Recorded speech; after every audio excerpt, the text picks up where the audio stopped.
चला गाईस, आपण बनवू पोळीचा चुरमा.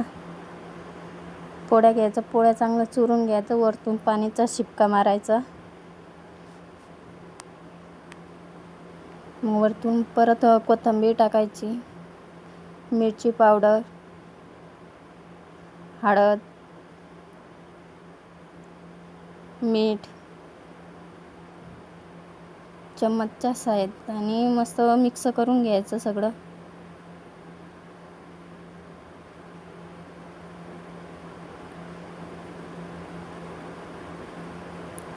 कढई ठेवायची, कढईमध्ये तेल टाकायचं, मग कढीपत्ता टाकायचं,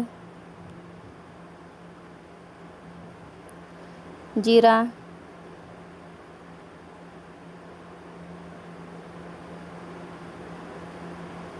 मोहरी,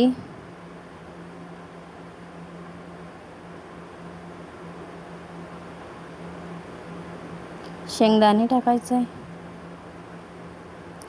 हिंग, त्याच्यानंतर टमॅटो, कांदा तेलमध्ये टाकून द्यायचं,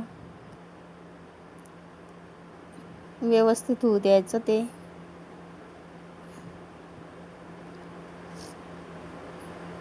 ते झाल्यानंतर व्यवस्थित मग त्याच्यानंतर तो पोळीचा चुरमा टाकून द्यायचा.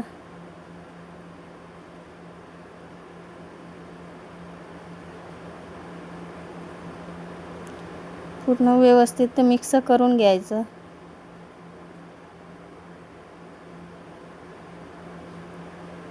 थोडा वेळ बारीक गॅसवर होऊ द्यायचं. झाला आपला पोळ्याचा चुरमा. तुम्हाला जर आवडला असेल तर सबस्क्राईब करा, लाईक करा.